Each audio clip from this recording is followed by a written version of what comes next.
الآن لصالح الرفاع. شوط المباراة الأول، نصل للنص ساعة. هذه كرة،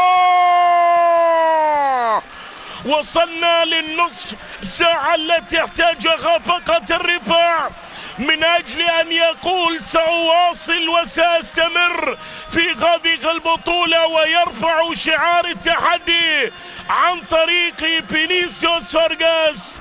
الرفاع يتقدم في نتيجة اللقاء بعد مرور نصف ساعة في بداية شوط المباراة الأول، لكن تمريرة جميلة جميلة في الكرة الأخيرة ينجح من خلالها فينيسيوس فارغاس أن يسجل كما سجل في مباراة الذهاب. شوف التمريرة الذكية جدا من ويلينغتون موريرا، وبالتالي هو هدف برازيلي خالص يسجله الرفاع. هل كان متسللا أم أنه لم يكن كذلك اللي هو فينيسيوس فارغاس؟ أخرى بمسعود، نقلة للأمام لصالحي الاتفاق، تمريرة لكن الكرة تقطع خطيرة جدا. عبد الاله المالكي قد يسدد لكنه يفضل التمرير العرضية، وبالنيران الصديقة عاد فارس الدغناء للمباراة.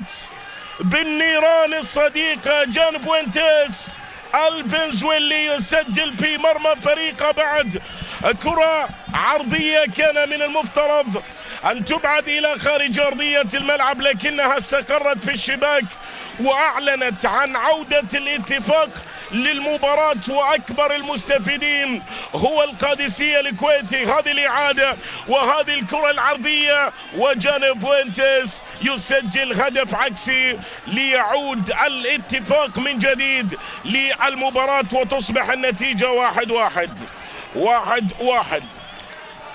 الأهداف العكسية، وما أكثر الأهداف العكسية.